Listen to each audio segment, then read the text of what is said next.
Pharmacology and Physiology at the University of South Florida Morsani College of Medicine. He is also a research scientist at the Institute for Human and Machine Cognition, that's the IHMC. His laboratory develops and tests nutritional strategies and metabolic-based supplements for neurological disorders, seizures, cancer, and metabolic wellness.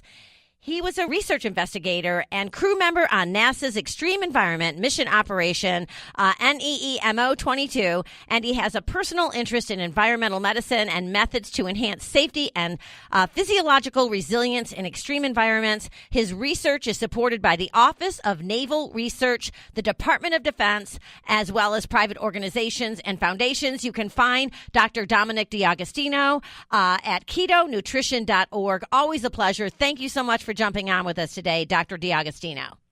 And thank you for having me. I appreciate it. Well, I love what we're talking about today because so many people in this country are suffering with diabetes or prediabetes. So that's kind of what we want to focus on today. So let's talk a little bit about that, about managing diabetes with nutrition. Can you give us an overview of type 1 diabetes and how most people are told to eat by their physicians? Sure. I want to make the distinction that type 1 diabetes is insulin dependent, in contrast to type 2 diabetes, which is more common with adult onset, and that's more likely to occur to be associated with obesity and weight gain. Mm-hmm. So with type 1 diabetes, which we've covered in our blog on Keto Nutrition, which goes into all the details if your listeners are interested in that, the history is such that the biology of the disease is it's essentially an autoimmune disorder where your body, for reasons we don't completely understand, attacks the beta cells of the pancreas, which produce insulin. Wow. And and most type 1 diabetics really have very little or no potential or ability to produce insulin. So they need to manage their glucose levels with insulin. And there are many dangers associated with trying to manage your blood glucose with insulin. Mm-hmm. And typically what not only blood glucose levels are measured, but also glycated hemoglobin, mm-hmm. or HbA1c. And you generally want to keep that in the range of 4 to, say, about 6%. And type 1 diabetics are considerably higher than that. Mm-hmm. And because of this, because of the wild fluctuations in blood glucose, you have low lows, which could be dangerous. You could go unconscious, and also very high levels of glucose, which is basically like a silent killer because it's really putting your organs at a tremendous burden, your eyes. It makes you 4 to 8 times more likely for cardiovascular disease, mm-hmm. 4 times more likely risk for cancer, 3.5 times more likely for kidney disease, an 80% chance of vision impairment and things like cognitive decline, throughout the duration of that person's life. And it's really going to statistically cuts your life short by about a decade. Wow. And that can be evidence indicates that if you can manage your blood glucose and really control the variability in your blood glucose and lower that hemoglobin H1C, you can get that 10 years back, and you can mitigate all the potential consequences associated with that. So that's what we're really interested in, and I have a PhD student of mine who gave a TEDx talk, Andrew Kutnick. Yes, that really, I watched it. Yeah, and it's really his personal story. And, he's very educated, and he's able to sort of implement this kind of outside of the guidelines, right, of what's really prescribed, which mm-hmm. is a high carbohydrate diet. Right. It's generally used, and that's used for a variety of different reasons, some of it more historical, but really because it's thought that people would not be able to comply. Compliance is a big issue with the diet. Mm-hmm. And so a high carbohydrate diet would require higher insulin to manage that. A low carbohydrate diet which is recently studied. There was a publication by Lenners et al., a Harvard study, also Duke and Indiana were part of this study, that clearly showed the benefit of using a carbohydrate-restricted diet for the metabolic management of type 1 diabetes. So we're really entering, the science is really supporting the application of low-carb and even nutritional ketosis for the management of type 1 diabetes. And when I, gave lectures going back 8 to 10 years ago, I would say, if you are type 1 diabetic, this is something that you definitely want to stay away from. So I would personally say that, and most of what I do is, has to do with neurological effects of the diet, anti-seizure effects. But we are now studying the glucose regulation effects. And now I actually have to change. Well, Andrew convinced me and a group on Facebook called Type 1 Grit. And the participants in that Facebook group were actually there was 316 patients, I think, in the Harvard study where they analyzed their data from the Type 1 Grit group on Facebook. And this data was used, and it clearly showed a major advantage to low carbohydrate diets on lowering glucose variability and the requirement or dependence, the high dependence of insulin. Well, these diet recommendations, aren't they made by like the American Dietitian or Dietetic Association and the American Medical Association, as well as a lot of other, medical associations recommend this diet, correct? They do. And the diet, so I've, right before getting on, from time to time, I do a deep analysis of what they're actually recommending. And I am seeing some low-carb sort of mentioning of it in the literature online through all the different platforms. But the primary diet that they are still recommending is a diet that's primarily based upon grains, starches, and legumes. And under grains, they list pasta, bread, cookies, and crackers.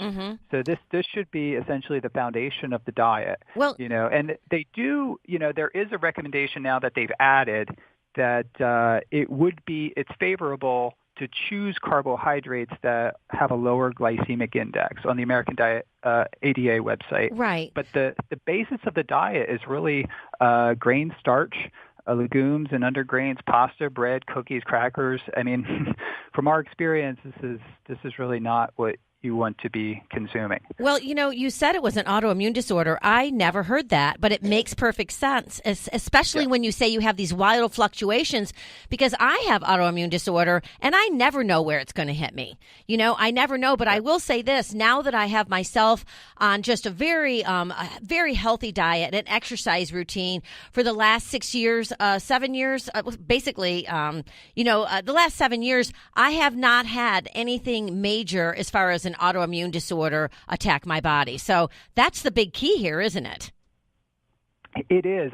With a type 1 diabetic, the damage is done. And there's quite a bit of research, with stem cells and other things to help regenerate the insulin-producing beta cells of the pancreas. There's a number of researchers studying that. But essentially the damage is done, and you're not going to get back a functional pancreas. So they are really stuck with using insulin. And we're not saying that you can get off of insulin, but if your requirement is 30 IUs of insulin a day, it's very common to reduce that down to 5 or 6 IUs of insulin a day. So what does that mean in practical terms? That means a dramatic decrease in the variability of your glucose over time. And it's those postprandial spikes in glucose and the dips in glucose that could really be devastating to the type 1 diabetic patient. So that is virtually abolished, if not significantly attenuated, when you reduce your carbohydrate, because you're not chasing your blood glucose. Right, it makes sense with these fluctuations.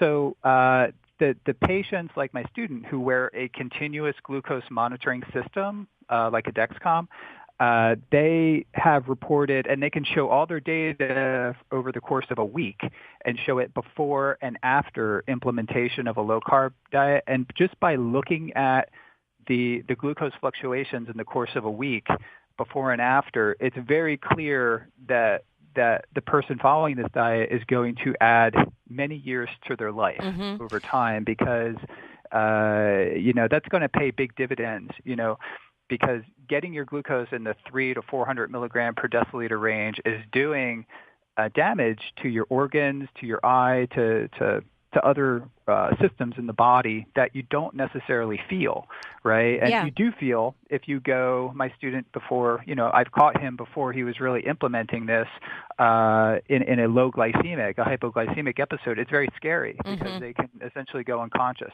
You're speaking about also controlled. But you're speaking about Andrew Kutnick, right? They did the TED Talk. It was so interesting, and how he reduced his insulin was remarkable. And then I have to tell you, so last night it just happened to come across a friend of mine's newsfeed, and she sent it to me.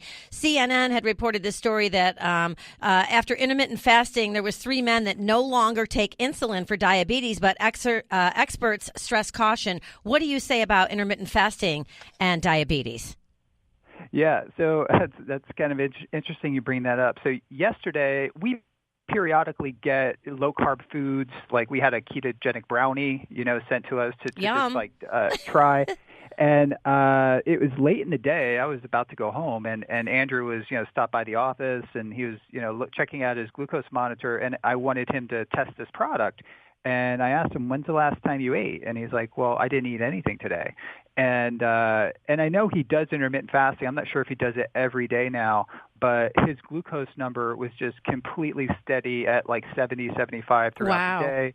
And he was in the lab, working nonstop. He was dissecting tumors from animals. He's a cancer researcher, so he did not have to stop, prepare, eat, and clean up food. So it makes him more efficient in the lab. So I like that, right? Absolutely. But he's, amazing anyway. But the point is that, like going an entire day without food, if you told that to an endocrinologist who manages, patients with type 1 diabetes, they would just, freak out. They would say that's the most dangerous thing to do. But Andrew and other members of the type 1 GRIT community are implementing, if not intermittent fasting, drastically reduced meal frequency, going from 5 or 6 meals a day, which they thought was needed to maintain stable glucose, to like 1 or 2 meals a day, or maybe 3 meals a day. But many people do 1 or 2 meals a day, incorporating this intermittent fasting, maybe eating within a 6 or 8 hour window. And it does wonders for their glucose measurement. Well, I wish I could keep you on here the whole show. Such interesting stuff. Real quick, because we got to go to break. How does the keto diet affect those with type 1 diabetes?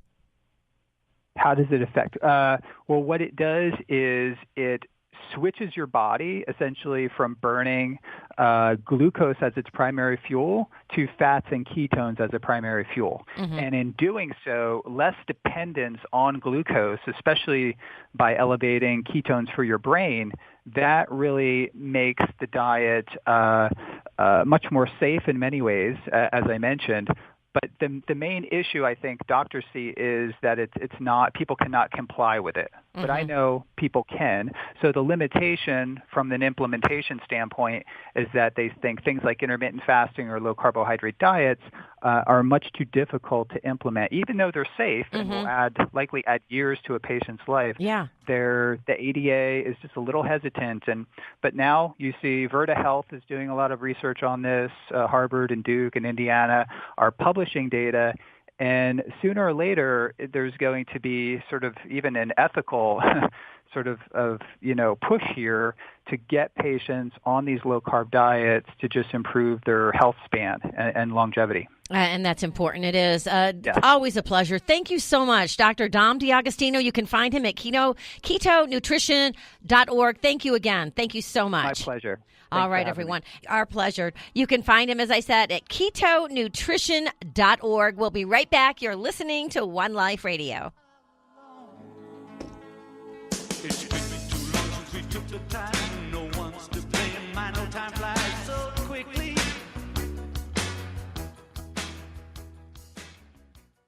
Today, we're here to tell you about the success of Squatty Potty. Consumers are experiencing the healthful benefits from having the correct posture when eliminating the toxic and harmful fecal waste from their bodies. Now, Squatty Potty has made it portable. Introducing Porta Squatty. Now you can experience the healthful benefits no matter where the road takes you. It easily